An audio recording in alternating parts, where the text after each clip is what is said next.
Hi, I'm Darren Hogue, President and Chief Executive Officer of Q96. I want to welcome everyone to our very first interview on QSN, or Q Sciences Network. Today it's my honor and privilege to be interviewing Tony Stephan. Tony is the formulator of the blockbuster product Q96. Tony, let me ask you a question.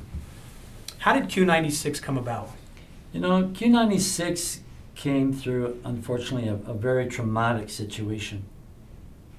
I lost my first wife to a suicide, and she had been diagnosed with bipolar affective disorder 1. It's the most significant diagnosis that you can have in the affective disorders, and it was very, very sad what she went through. Extreme mood shifting, a lot of explosive type behavior. These were things that she didn't bring upon herself. It was part of the disorder. And sadly, her father took his life 16 years before she did.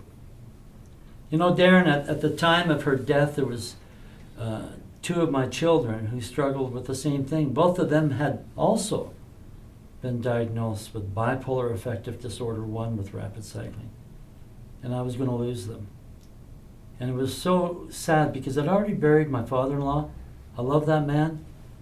And I buried the very best part of my life. And that was my sweetheart that I'd been married to for 23 years. And I remember those terrible feelings of helplessness, because there wasn't a thing that I could do to bring her back or to change what was happening with my children. I took my son to a number of psychiatrists. His name is Joseph Stephan. Joseph had been taking high levels of carbolith or lithium. It's a drug that people with bipolar affective disorder use. And it wasn't having a real positive effect on him. He complained constantly about the fogginess in his mind. He gained a lot of weight. It kind of took the edge off a little bit. But with it, it took his personality and it took his life. He just didn't feel like he was existing at all. My daughter, Autumn, 23 years of age, married, had a little boy. She was on 5 different medications: Haldol, Rivotril, Epivel, Ativan, and Cogentin. And sadly, there wasn't anything that the medical practitioners could do to change or help her through what she was going through. She went through a constant volley of medication changes in and out of the psych ward. Her husband was getting to the point where their marriage was almost ready to split, because when you have that kind of a situation in a home, it affects the whole ambiance. Everyone becomes ill. The amount of stress and pressure that are put on to families because of these types of disorders is terrifying. And I realized after taking my son to a number of psychiatrists that there wasn't going to be an answer. I married about 8 months, remarried about 8 months after my wife's death, and I married her best friend, and she's just been a blessing to our life. And when she came into the home, it was so difficult. And I don't mean to, this isn't a criticism, but it was like living in an asylum. And all of my children were afraid of Joseph. I mean, here's 240 pounds of fury. And my wife said, Tony, you know, we've taken him to a number of doctors and nothing's happening. There's no hope for him to get better. Let's take him to the University of Calgary, the Foothills Hospital Extension. I've heard of this doctor, this psychiatrist that's quite well renowned. And we'll travel up with Joseph and I'll see if I can get an appointment. So she did. It took us about 3 months. And of course, in that 3-month period, it was just havoc. I'm having to go to school about every second, third day and take him out because of the fights. And he would have meltdowns emotionally.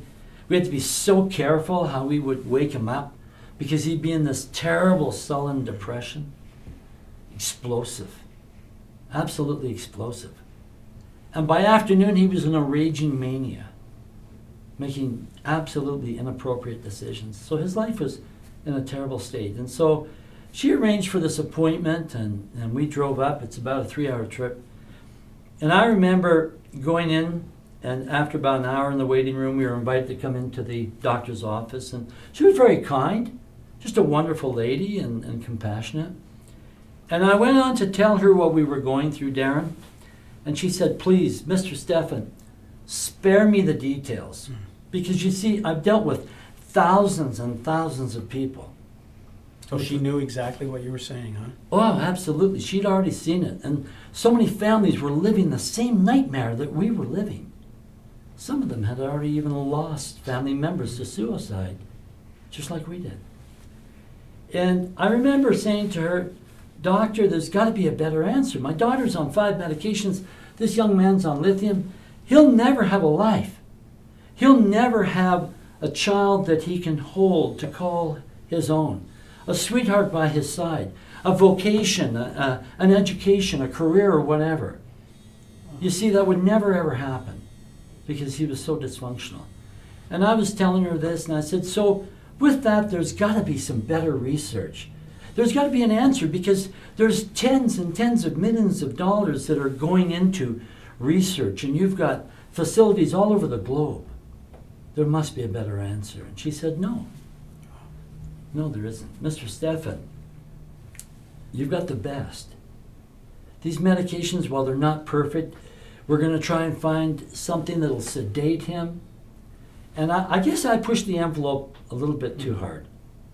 And she said, Mrs. Stephan, would you take Joseph and go out in the waiting room and close the door?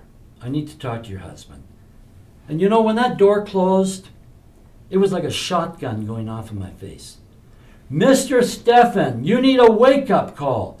You need to understand what you see is what you've got. You're not going to change this equation. It's not going to get better. And she had this large manual. I now know what it is. It's the DSM-4, the Diagnostic Statistical Manual. You know, she opened it up and she said, do you see what it says here? It says that this disorder becomes more chronic with age. That's what you have to look for. So it's just going to get worse. Yeah. As he gets older, he's going to become less functional. He's not going to get better. And Mr. Stephan, it says that here that it's a recurrent disorder. That means it's incurable. There is no cure for it. And you know, Mr. Stephan, sadly, I need to tell you this, that there's a very, very high chance that he's going to suicide, just like his mother did and his grandfather. Boy, howdy, if I have ever experienced a loss of hope, it was right there and then. And she shattered any hope that I had that somehow these medications would bring him around, that somehow he would become like the little 5-year-old boy that he used to be, where he was so compassionate and loving and sharing. Because you see, when he hit puberty, he absolutely lost it. He didn't line up to sign up for this. He never asked for this. Nobody would. It's just what came upon him. And there are so many people who suffer the same experience every day.